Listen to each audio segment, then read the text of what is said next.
fighting that. It sounded like they quickly, and when they came back so quickly, I think a lot of people thought, okay, he's going to be put to death. Yeah. But nope, that wasn't the outcome. Surprising for sure. And victims speaking out about the verdict. Yeah, Mark Meredith is hearing from several victims tonight who sat through the entire trial. And Mark, this yet another emotional day for these families.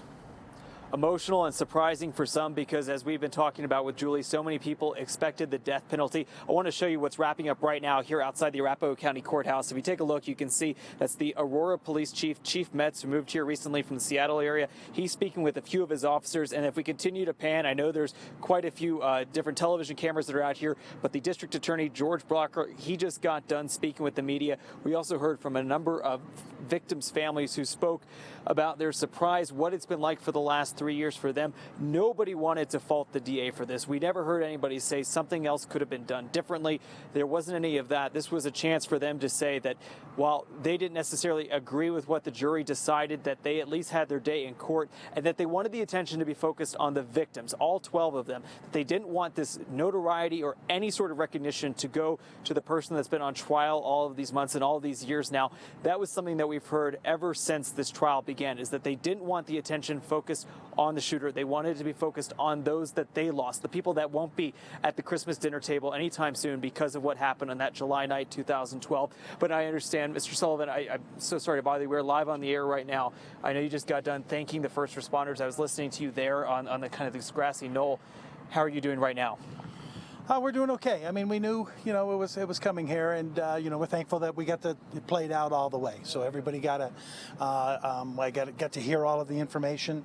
They gave me, I got to find out, Alex's last 7 hours were, and got to hear his last words, and I had the opportunity to tell, everybody, how much he meant to me. You've been so brave through all of this, all of the families that have been together to speak. I know this has not been easy by any stretch of the imagination. Were you expecting a different outcome today? Were you hoping for a different outcome than what we saw? Yes. So your reaction now? That we just heard from a juror who said it was not a 11-1 decision. That this was there were more people that decided to go with life. Your reaction, sir? Well, it's just hollow. It's another aspect of life that I have to deal with. When my son was murdered and, trying to celebrate his birthday, I have to deal with that. This is another aspect of my life that I just have to deal with, and we'll just buck up and do the best we can. One thing that we've heard a lot of the families speaking out is this no notoriety, that they are absolutely insistent that these shooters, the people that commit these crimes, don't receive any sort of attention. Is that something that you're going to continue to focus on now that this trial is wrapped up, continue to focus on that, the no notoriety campaign? Well, no, I mean, we need to, make sure that, our movie theaters, our schools, our shopping malls are safe places to go. And we're going to have legislators in our upcoming session here who are going to try to repeal every single one of the good laws, the common sense laws that we passed here in this state 3 years ago after all of this happened. So I'm going to be down there making sure that those laws don't get repealed. You're not going away. This is by no. I mean, I got nowhere else to go. You already took my son, so I got nowhere else to go. When you were in the courtroom this afternoon, when you actually heard that it was going to be life in prison, the first thing that went through your mind was this. I know there were some people that gasped, other people that wept. What was your reaction, sir?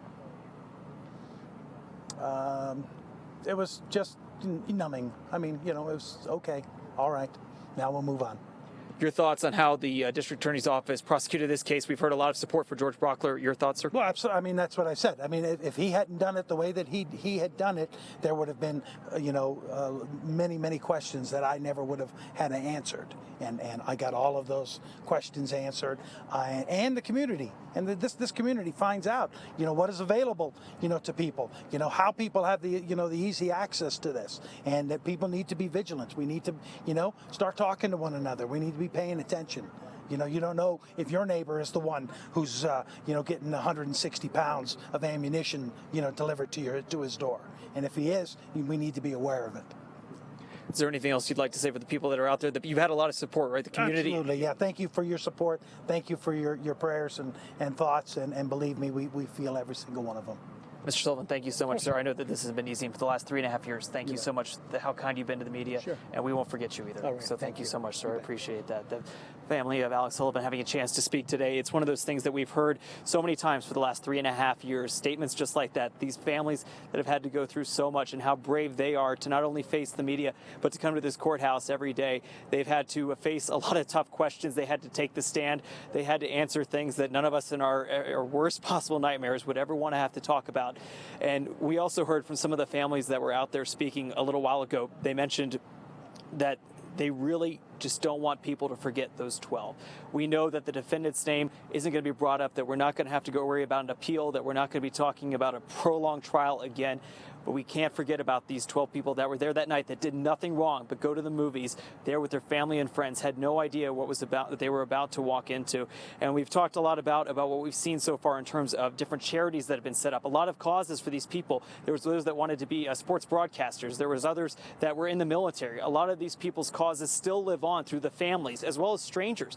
People that were in this community that night all across the country feel like that they had to do something to make sure that they remember those 12 people. And when you talk about Mr. Sullivan, he really is a brave man, and your heart just has to go out for him tonight. But for right now, I'm going to send it back to you guys in Denver. Yeah, it certainly does, Mark. You know, one of the things we hear a lot, Mark, is never forget. That's the term. A lot of hashtags are used on Twitter. Social media often says that. Mark, you were one of the first reporters on the scene when this happened just over 3 years ago. Closure is a word that's been thrown around a lot today. As Mr. Sullivan said, not necessarily the answer that he wanted. But is there a sense of relief that you can feel there, tangible relief in the air? I don't know if it's necessary relief. It almost feels like a numbness that, okay, we've seen this. We had the anniversaries. We talked about the theater reopening. We saw those first few weeks after court. We have to go down there for live shots every time for a story outside the theater, and I just get kind of chills, in my stomach when we go down there.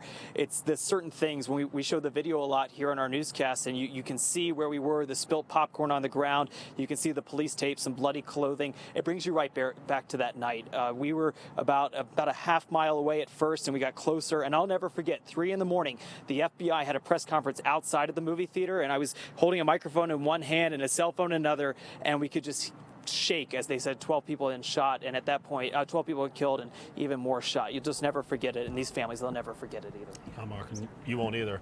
All right, we appreciate you saying some nice things, certainly with the family, and I guess they're moving on. I've got to deal with this, just yet another thing they'll deal with right now. In the meantime, we want to